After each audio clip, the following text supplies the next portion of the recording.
menu de ce journal, le congrès du CDP prévu pour demain 22 septembre devrait finalement avoir lieu. C'est ce qu'a décidé la justice en rendant son verdict l'autorisant.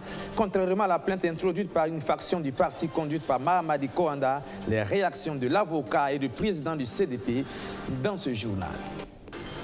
Plusieurs organisations syndicales du secteur de la santé brandissent le tissu rouge. Le secteur se meurt et les conséquences pourraient être irrémédiables si l'État ne réagit pas pour répondre aux revendications des travailleurs. La situation est alarmante pour les malades, disent-elles. Vous les entendrez. Et puis, c'est la confusion au sein de la famille des transporteurs. Une assemblée générale de l'UNATRAF, l'Union nationale des transporteurs du FASO, s'est achevée en queue de poisson cet après-midi même. Les détails tout à l'heure. Bonsoir et bienvenue à ce 19h30. La justice vient de trancher. Le verdict est tombé cet après-midi. Le congrès du CDP prévu pour demain 22 septembre aura finalement lieu. Il a été autorisé par le tribunal de grande instance aujourd'hui. La décision est tombée et donc Mahamadi Kouanda et son clan ont été déboutés.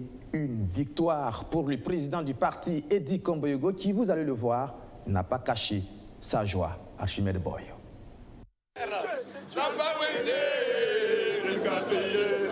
Les doigts en signe de V de la victoire, accolades et chants. Edi Komboyogo et ses camarades exultent. Le verdict est tombé ce samedi. Le congrès extraordinaire du 22 septembre prochain du CDP aura bel et bien lieu.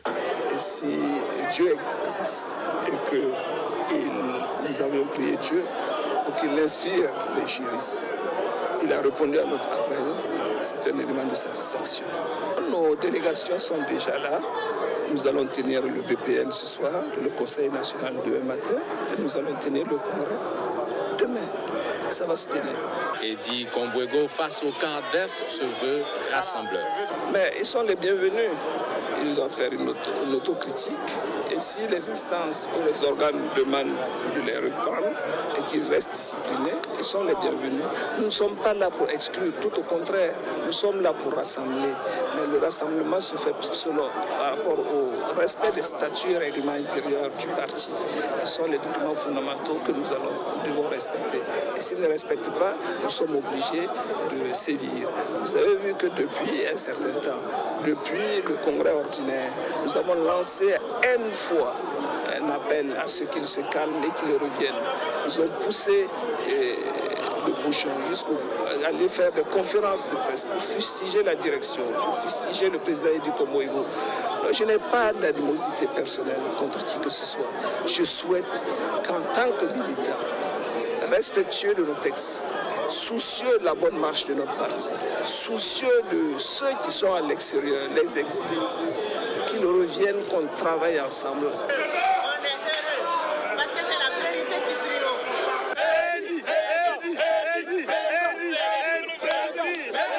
Le siège du CDP a été pris d'assaut par les jeunes du parti. Ils voient en cette décision le triomphe de la justice et de la démocratie. Premièrement, c'est en tout cas féliciter la juridiction burkinabé pour les efforts qui ont déjà été consentis pour pouvoir permettre la démocratie burkinabé d'aller et de triompher toujours. Et vous avez compris qu'il y a un certain nombre de camarades malveillants dans notre parti qui ont essayé notre parti en justice, mais grâce à la justice burkinabé, on nous a permis de toujours continuer. Nous pensons que le CDP reste toujours un parti fort qui va aller dans le respect démocratique pour toujours conquérir le pouvoir d'État en 2020. Pour conquérir le pouvoir d'État en 2020, le Congrès pour la démocratie et le progrès affûte ses armes. Et de grandes décisions sont annoncées à l'issue de ce congrès extraordinaire de dimanche à Ouagadougou. On reste avec le Congrès pour la démocratie et le progrès et son ancien leader, l'ex-chef de l'État, Blaise Compaoré, en exil en Côte d'Ivoire, vous le savez. Mais au Burkina Faso, ses partisans ne cessent de lui témoigner leur attachement. Ils le manifestent de plusieurs manières.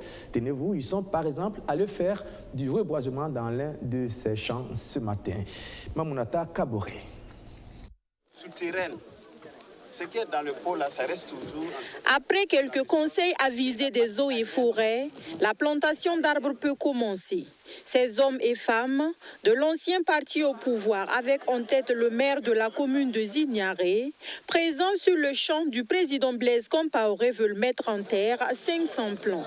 Une opération de reboisement pour la paix et la réconciliation avec Blaise Compaoré, mais pas que. Ces militants du parti de l'EPI et de la DABA, restés fidèles à Blaise Compaoré depuis sa chute, veulent aussi lui témoigner une fois de plus leur fidélité.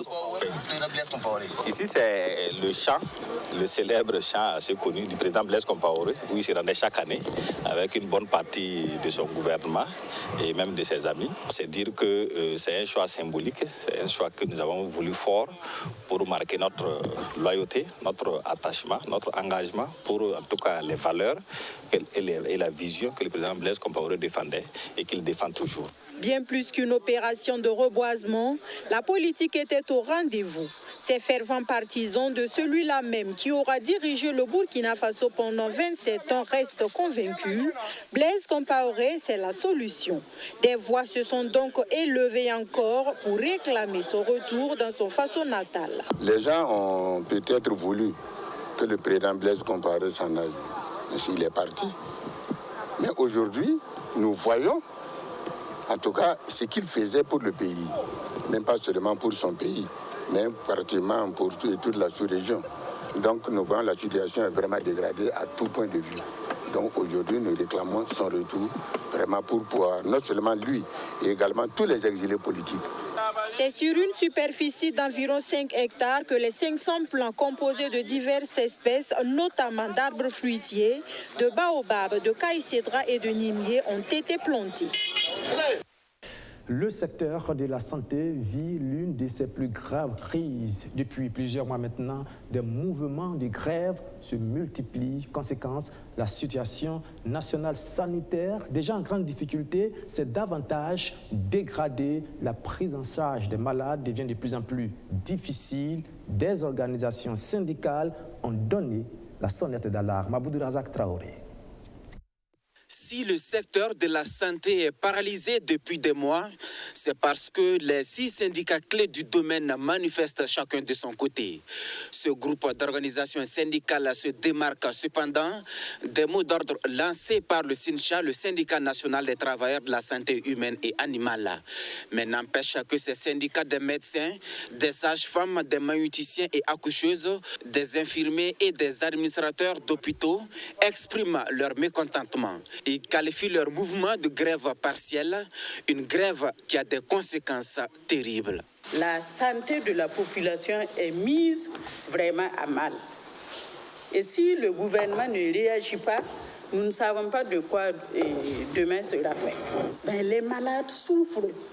Depuis pratiquement 3 mois, vous avez des évacuations qui viennent de partout le Burkina Faso, dans les grandes villes que sont Ouagadougou et Bobo-Dioulasso. Et donc les blocs sont hyper occupés. Les gens ne peuvent pas faire convenablement le travail et par ricochet, c'est la population qui paye les pots cassés. Et la situation la plus criarde, c'est quand les acteurs sociaux eux-mêmes avouent que les soins de santé offerts aux populations sont loin d'être de qualité. Nonobstant le fait qu'effectivement, il y a cette gratuité des soins parallèlement, mais nous sommes en train d'offrir des soins qui ne sont pas de qualité.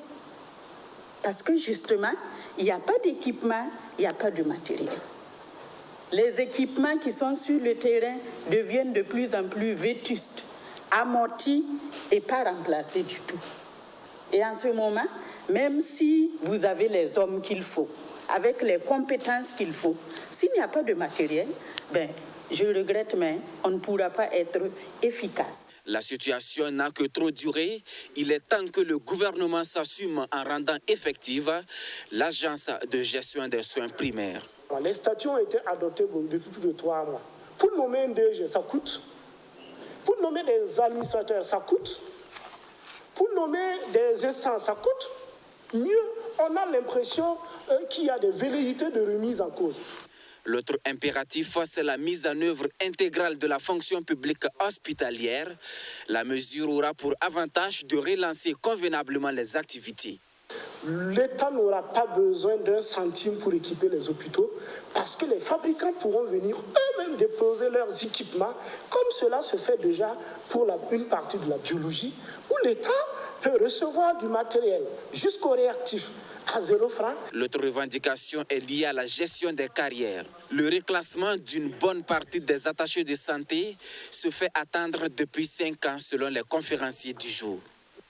Et sur ce sujet, je vous propose d'écouter maintenant cette réaction du président par intérim du MPP, Simon Compaoré, appelle au sens de la responsabilité et évoque les nombreuses priorités auxquelles est confronté le Burkina. Écoutez-le. Non, vous savez que partout, les gens ont organisé des grèves. C'est une question de dépassement de soi. Vous pensez que les moyens du Burkina sont extensibles à souhait.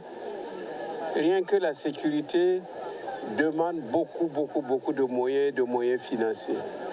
Et donc, il faut simplement savoir qu'à l'heure actuelle, nous avons des préoccupations qui commandent que nous fassions table rase sur tout pour nous cambrer à l'essentiel, la lutte contre le terrorisme et la lutte pour la santé de nos populations. Voilà, l'ancien ministre de la Sécurité s'est exprimé sur la question en marge d'une cérémonie d'inauguration d'un hôpital à Kanki-Pala, cérémonie dont il était le parrain. À présent, cette Assemblée générale de l'UNATRAF, l'Union nationale des transporteurs du Faso, qui a visiblement fini en queue de poisson, elle devrait permettre d'installer le président d'une de ces sections, mais à la place, voici le spectacle auquel on a assisté. Archimède Boy. Chaises renversées, tentes détruites, attroupements et forte présence policière. C'est l'ambiance qui a prévalu ce samedi à la gare routière de Tampoui. L'Assemblée générale annoncée de l'Union nationale des transporteurs routiers du Faso, l'UNATRAF, n'a pas eu lieu. Cette rencontre devrait voir l'installation du président UNATRAF de la gare de Tampoui. À partir d'aujourd'hui, Daniel Nikiama est le président de l'UNATRAF de la gare de Tampoui, qui va s'occuper, s'entendre avec les collègues, qui va accompagner les transporteurs. Tu as un camion, tu as 2 camions, tu as 3 camions, tu as des remorques. Daniel est le président à partir d'aujourd'hui qu'on a installé pour qu'il aide les transporteurs, accompagne les transporteurs. Les auteurs de ces dégâts constatés, un groupe de dissidents farouchement opposés à cette Assemblée générale. Avant le premier jour qu'on est arrivé, on a trouvé qu'il y a de l'eau partout. On a amené des bennes avec de la terre pour les aider. Déjà, ils ont chassé. Deuxièmement, ils sont arrivés que non, on ne doit pas mettre la terre. Depuis hier, on a un problème avec les collègues de l'ONATRAF. Parce qu'à l'ONATRAF, il y a un problème parce que le problème est qu'ils veulent occuper tous les territoires alors que nous, on a eu l'autorisation avec la mairie de Signoré, l'autorisation avec la mairie centrale. On a toutes les autorisations. Si vous voulez, on peut vous montrer les papiers. Mais maintenant, ce matin, à ma grande surprise, on a trouvé qu'ils ont cassé les 16, les bâches, déchiré les bâches, fait le dégât. Mais moi, je leur demande pardon. On a des frères, ils mettaient l'eau dans les verres pour qu'on puisse s'entendre. Et qu'est-ce qu'ils reprochent? Ils reprochent parce qu'ils sont des anciens dans le domaine, mais actuellement, beaucoup d'adhérents sont quittés chez eux pour venir dans les autres structures, parce qu'il y a 19 structures, parce que ça ne va plus, ils ne les accompagnent plus. Donc, beaucoup sont venus dans les autres structures, c'est ça qui amène les choses, les rapproches maintenant. Vous savez, dans toute chose, on dit généralement qu'on ne peut pas faire des omelettes sans casser des œufs. Mais il faut savoir faire des omelettes. Donc ici, il y a des gens qui veulent l'union. Il y a des gens aussi qui ne veulent pas l'union. Nous travaillons en cohésion avec ceux-là qui veulent pour qu'ensemble on aille de l'avant.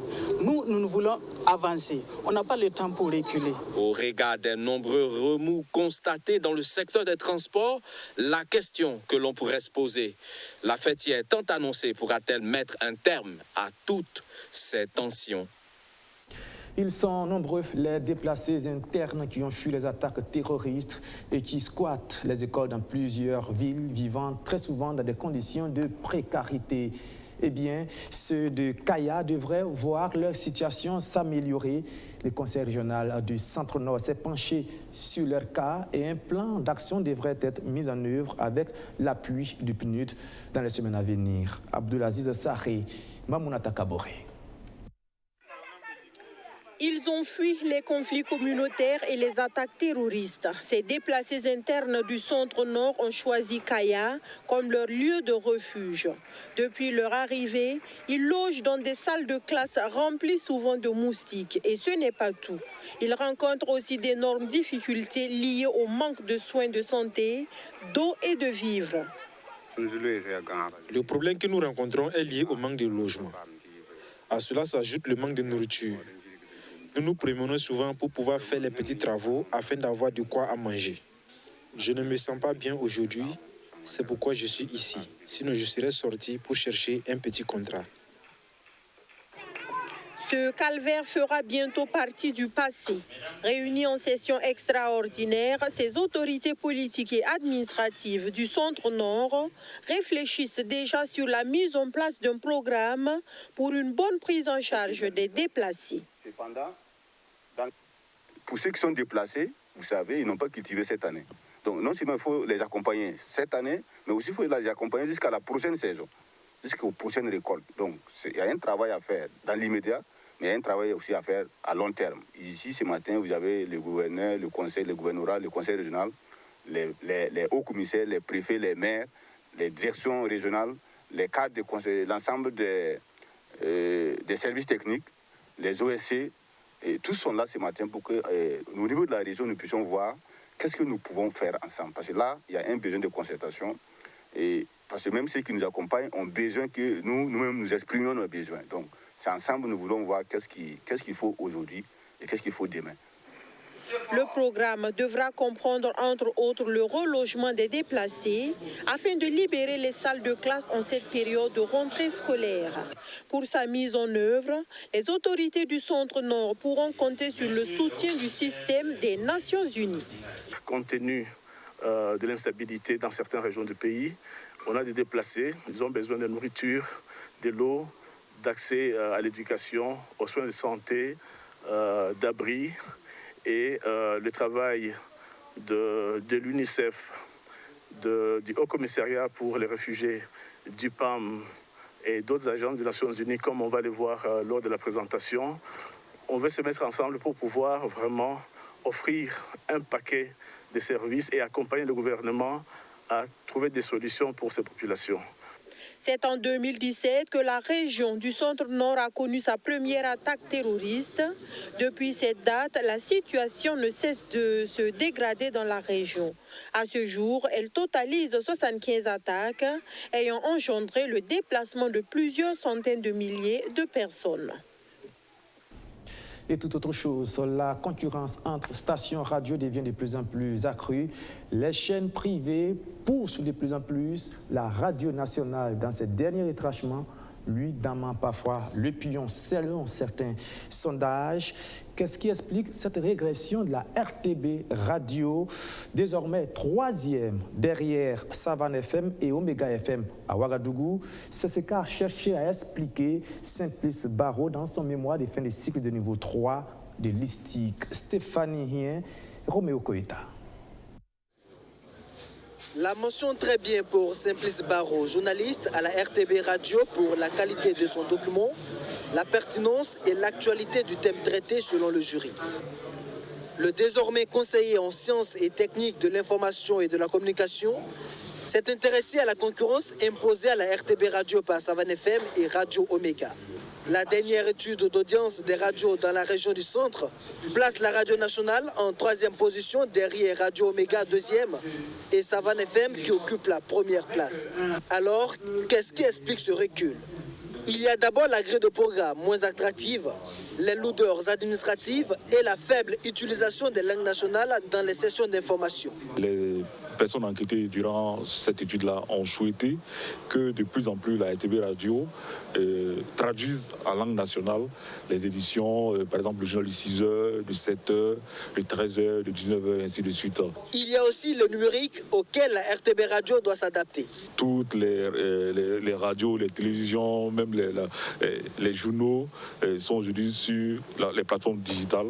Il n'y a pas de raison aujourd'hui que la RTB Radio ne soit pas aussi sur ces plateformes digitales. Donc on a essayé d'attirer l'attention des responsables de la RTB que cet effort-là soit vraiment fait. Une thèse qui intervient à un moment où ça grogne au sein des médias publics.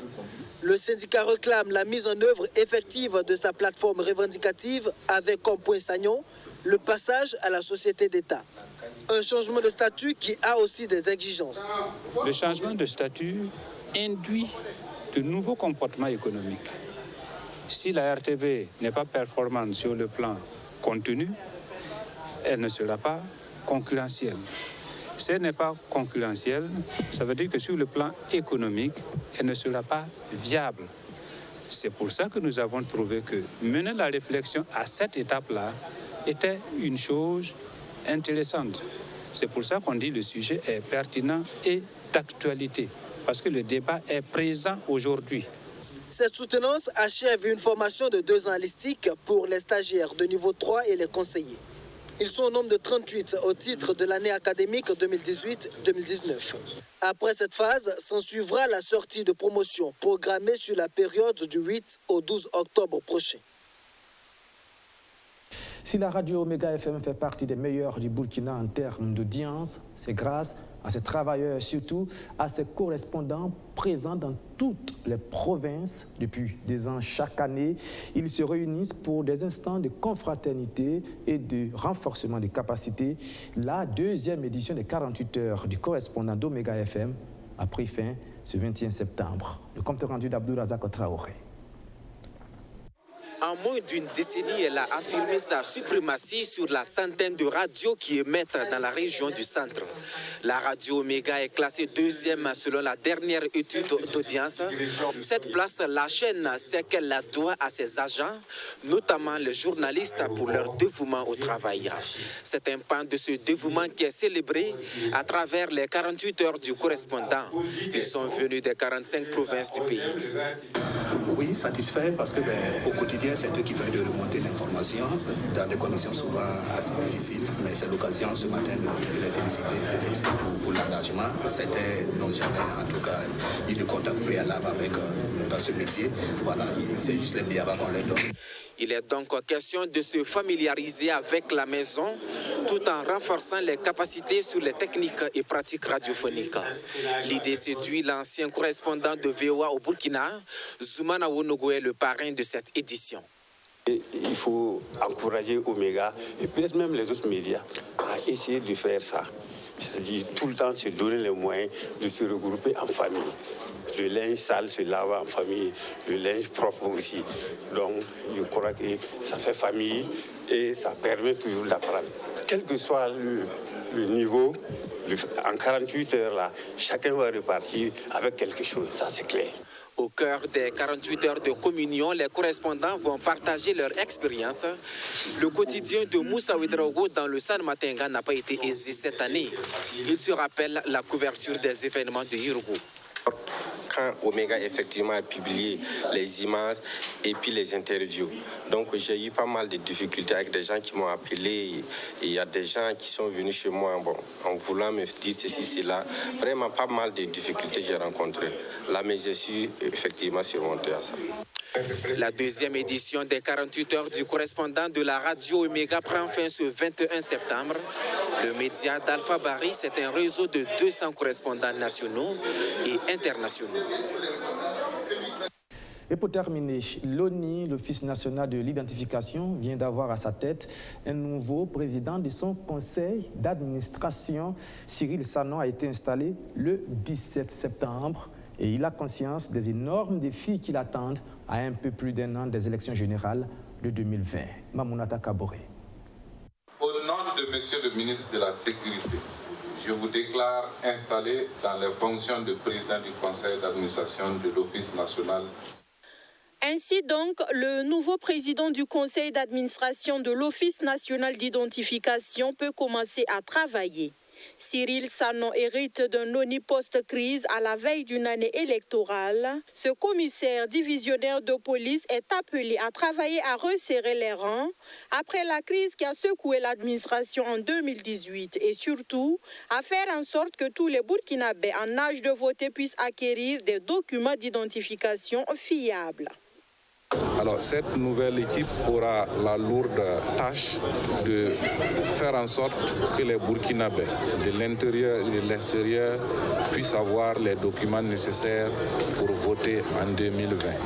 Voilà. Et je pense que le travail a déjà commencé sur le terrain. Et Monsieur le Président du Conseil d'administration a l'obligation, a le devoir de travailler à faire en sorte que ce qui a été lancé puisse aller jusqu'au bout. Autre chose que nous confions à cette nouvelle équipe, c'est de travailler à resserrer les rangs. Conscient de l'ampleur des missions qui lui sont confiées, le nouveau PCA de l'ONU, tout en saluant les acquis de ses prédécesseurs, place son mandat sous le signe de la synergie d'action. Cela va exiger que nous puissions travailler davantage à l'émergence d'une plus grande synergie d'action dans nos différents postes de travail. Pour ma part, je ne ménagerai aucun effort pour me rendre disponible, pour être à l'écoute et aussi pour contribuer efficacement à l'atteinte des résultats toujours prouvés par l'Office national d'identification. Cyril Sanon remplace à ce poste le PCA par intérim Victorien Narcisse Wangrawa, qui lui promet d'observer une solidarité agissante pour l'atteinte de ses objectifs. Nommé en Conseil des ministres du 6 septembre 2019, c'est ce 17 septembre que Cyril Sanon a été officiellement installé dans ses fonctions.